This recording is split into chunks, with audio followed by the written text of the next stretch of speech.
listening to Rated RX. Your dose for the day. You guys ready for some adverse reactions? We ready, baby.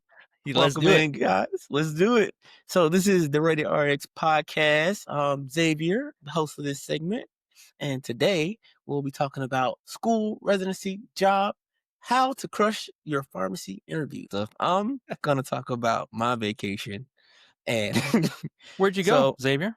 So I went to New Orleans because it was my undergrad university's 100th year. Pretty young school, but it's 100 years old now. And we had a major celebration. It was also my 10-year anniversary from my class. I've been out of college for 10 years. Damn, flies You by. old. Getting old. Getting old. Sure. You guys are older than me, though, so I feel good. But it was a blast. I love going back to New Orleans. It's always so much fun. I eat all the gumbo, all the jambalaya, like all those Creole foods, and then I just feel sick after I'm What was the done. single best dish you had? Man, I can't tell you one. You gotta give me one. Gotta give me one. Everything I had was just like so delicious. Like the char grilled oysters I had, those were delicious. Okay. I'm not an oyster fan. They're just so come on. They're so Char-grilled weird. It's oysters? like you're eating. But you have them. Have you had them char baked? grilled or cooked? Yeah, I haven't so you had had them them baked. Okay, No. so it's a completely different It's thing. I different. understand the It's different. sliminess, The the slimy ones, cold with not it. for me. Even though they're great, I eat them all day. But you bake them, put them in all sorts of things. I don't know how you did it. You said charred. Char They'll cover them grilled, in yep. cheese. They put things all like the cheese that. on there, a little butter, and then just oh my goodness. Completely different texture. Okay. So, give it a maybe whirl. one day. Maybe one day. I'll give Maybe it a chance. one day. Yes, I'll go to yes. New Orleans and try the oyster, the baked or the charred grilled oyster. Char grilled oysters. They got two places you can get them from: Drago's or Acme Oyster House. Those are the best two places in my opinion. But they're the most well known for them as well. So I did get like you a that couple po' of boy those. when I visited with you. Yeah. Robbie came to party with me in New Orleans. I He know how we did. do it. That was fun. I had He a know good how we time. do it. I enjoyed myself. Yes. So enough about me and all my fun. It's time to react to some videos here. So let's get one pulled up. Let me share my screen for you guys because y'all need to see this. Yeah, what am I looking at? All right, it's about interviews, so I'm gonna pull this up here. You guys can see everything. About the worst interview you ever had. I'm actually going to talk about the worst person I ever interviewed. So they were applying for a job as a medical science liaison, and I had asked them at the end of the interview. They were okay. They weren't great, but then I asked them at the end of the interview, do you have any questions for me? And they said, yes. What company do you work for? Why are you interviewing? You do not know what company I work for. Do you even know what interview you're on? They're like, oh, I went on so many interviews this week. I don't even know what interview this is. And I completely forgot. Red flag, you are not getting hired. Wow. I hope that person sees that video and kicks that feedback to heart. Right. So that is like for our industry peeps. They do tons and tons of interviews when they're getting ready to get hired for their industry jobs. Our friend Kern can let you guys know how that goes when we have him as a guest one day. But that's crazy. He had no clue which company he was interviewing for. And he didn't even use context clues. That is wild. Is there no white coat she's wearing that has the label on there? An email. You ask paper okay, what's a good or email for something? you again? And so you get a company name in the email or something like that. Or what was your website again? I like to look at, something less direct on that. All right, you got to be subtle with it. Be smooth, not just be like, No. Who are you? Like, what was the company phone number so I can call it or something? Who should I ask for? How would you guys do that? Well, what's one way you guys would try to figure out? You didn't know what job you were interviewing for. How would you figure out, who I think that was it right there. Asking for an email. See, if they have a name in the email or whatever, their name at whatever company. If they're asking for the company phone number, call, so then you can just Google the phone number after the fact. What phone number is this? I would just shut my mouth, and when I'd leave the building, I'd look at the sign of the building and be like, oh, that's where I was at today. You can have that. You can have that answered later on your own Right. account. You ask your real questions about the job. That's so like, dumb. You Oh gotta my have It some was generic online. ones. Like if it was an online interview, and so it was just like some link. So it's like, oh yeah, Then you read emails. You find go back and read those yeah. emails that arranged everything. There's a trace. That's It should be nothing pretty anyone easy should to ever figure it out. ask. Yeah. Yeah. So to all my interviewees and industry people who are interviewing with multiple companies back to back to back, never ask what company you're interviewing with. Bad idea. Red flag. So what position was this for again? So what's one thing you think every pharmacist should always do before an interview? You probably have a lot of things, but what one thing you think every single pharmacist should do? It would be, I would say, the easy things. Seriously and jokingly, the pregame dump, always important, always a game changer. The pregame. I agree there's some with clarity you. to that. There's some clarity to that. I agree. But I would say the real one is give yourself plenty of time and show up early. Like it's takes no effort. I remember showing up to like an interview and as a pharmacy student, and the pick was surprised that I showed up on time. And I was like, it's like, wow, you're right on time. It was like surprised by it. It's like, what do you mean?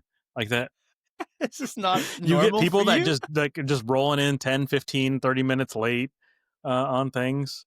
It's very, very easy thing to do. Be conscious about it, but give yourself plenty of time, prep ahead of time, show up early, be there, be ready to go, even if they aren't. So, sometimes I see it all the time. People interview at my work, they're whoever that's interviewing them, isn't there right at 2:00, but if you're out there waiting or, they got the page that, hey, someone's here for you at the right time, be on time, even if the other person isn't. It's easy, it's free, costs you nothing. And it's part of that professionalism of being there and being ready.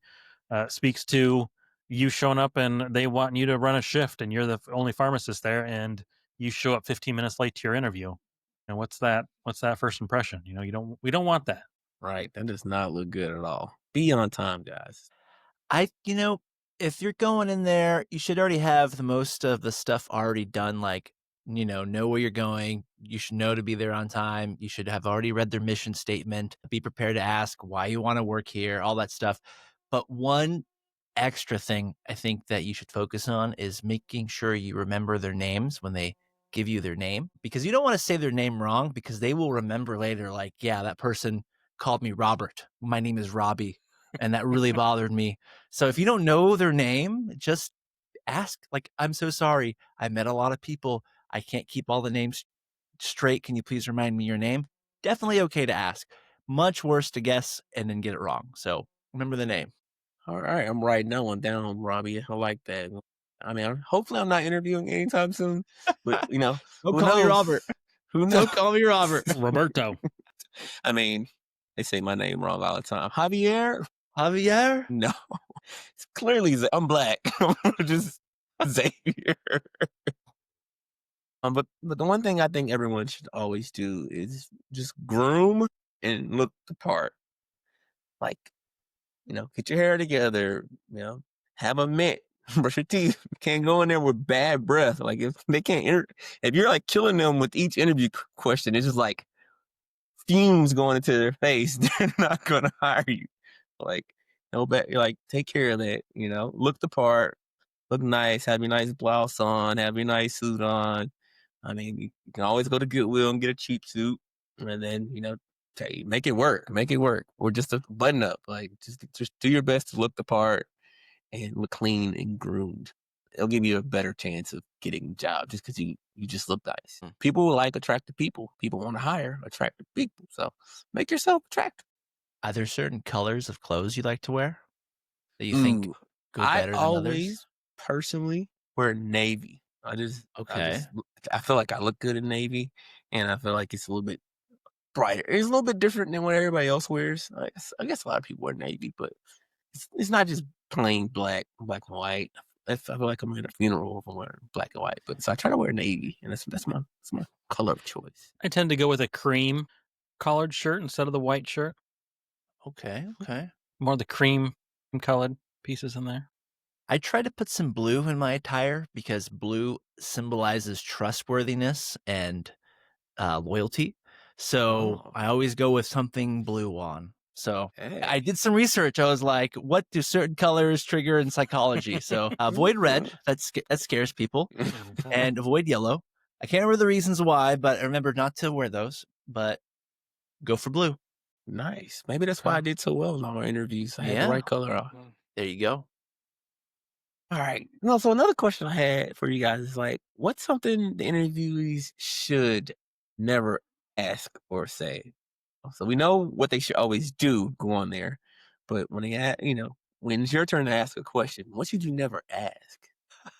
How soon can I take a vacation? Something along those lines.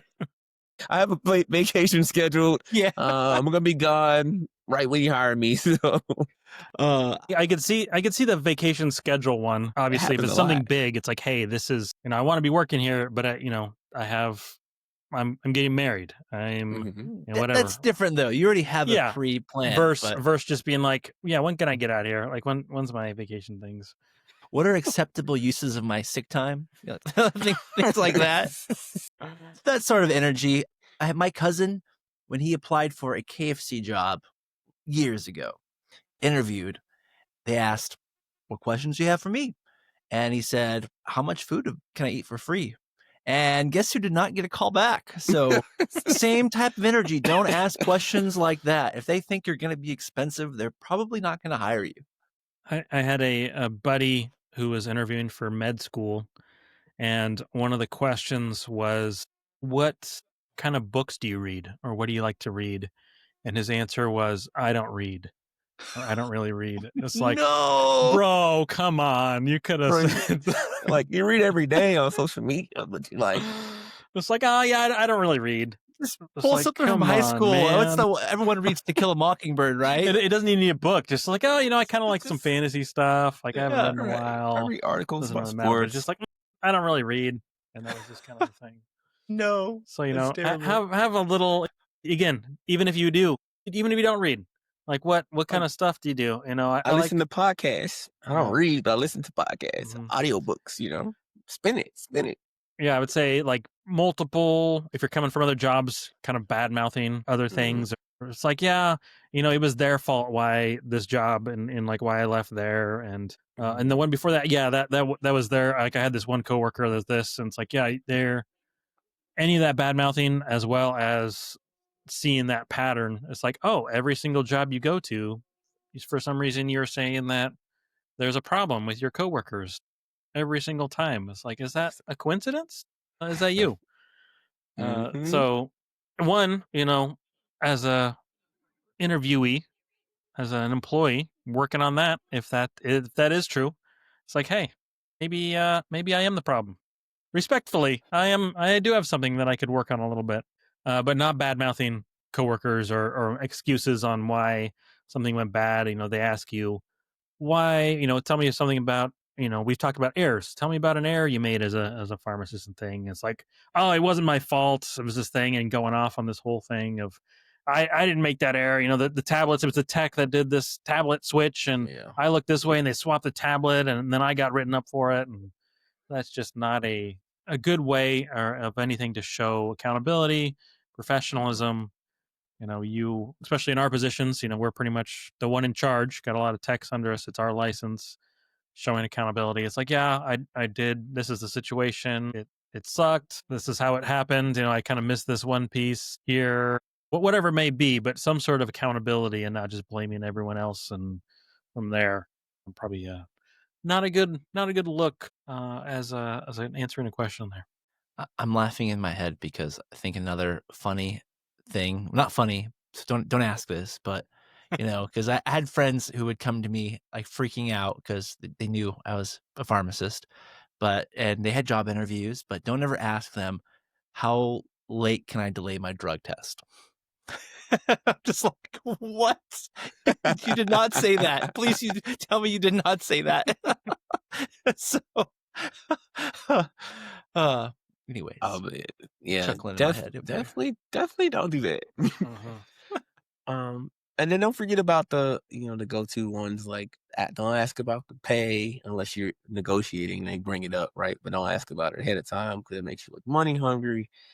Don't ask like how quickly you can be promoted or anything like that because that just kind of looks bad. Like you got to show that you're worth being promoted, and then don't ask about avoiding the holidays and weekends. Like you're going to be working all the holidays and weekends. You just started there, so you got to build up some seniority. So those are definitely some ones, you should not ask. Figure it out later. And once you get there, once you get your foot through the door. All right, so let's do a little fun game. If you were an interviewer, like you're interviewing someone, and the person said, what's one green flag a person could say to you to get you to hire them, and what's one red flag a person would say to you to where you won't hire them at all? So you're an interviewer, right?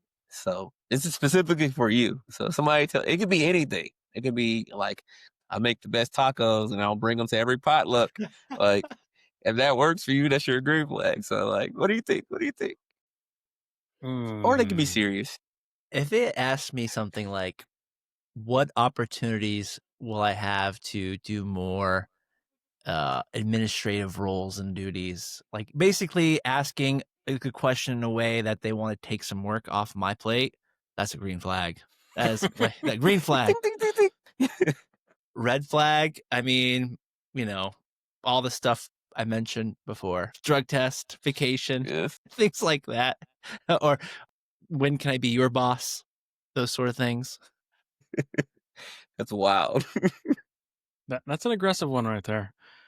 Yeah, I would agree with those red flags. Saying things or being like, yeah, do you guys drug test here? Because I can't, I don't think I can pass or work here if you guys drug test. Or you guys do background checks here? Because I don't think I can, things like, it's like, oh.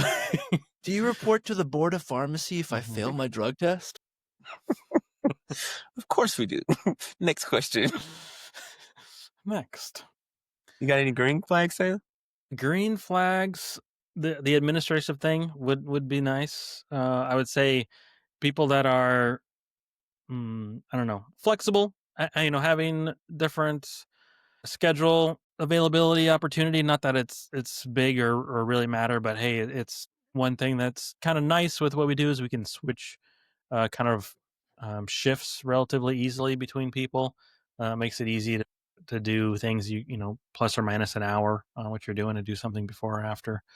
So having some sort of flexibility there, and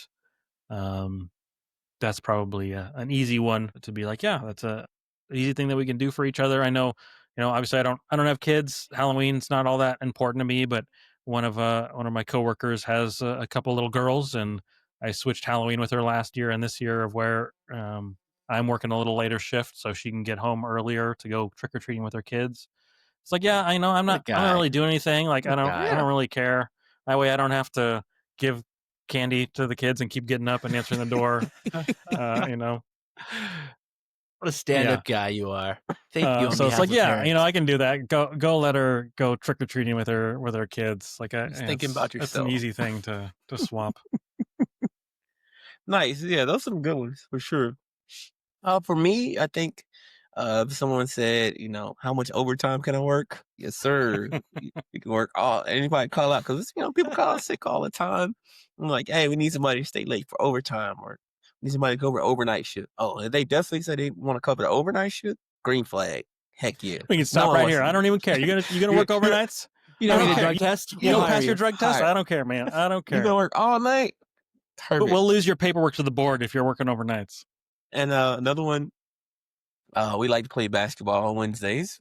So if they mention like they play basketball and they like to play, like, come on, everybody's welcome. So come play. We like to have fun, get our exercise in as a, pharmacy, as a staff. We all be healthy together. And then, I'm going to shoot 3 in your face. Buckets. Red flags. This is for the guys. Don't ask, are there any beautiful women or techs working there? That'll easily get people kicked. Like, what? You're here to work, not to find a wife. Red flag. Big red flag. Oh man. So HR nightmare. tell me about it. Tell me about it. Well, it's been so much fun reacting with you guys. We told you guys a lot of do's and don'ts for interviews. Write them down. Take it to heart. If you guys have any videos or clips you would like us to react to, please send that to our email or share it with us on Instagram or TikTok, and we'll react to them. So send those in. All right. Don't forget to follow us on all the socials, and have a good night. Peace. Bye. Peace out. Rated RX, you're doing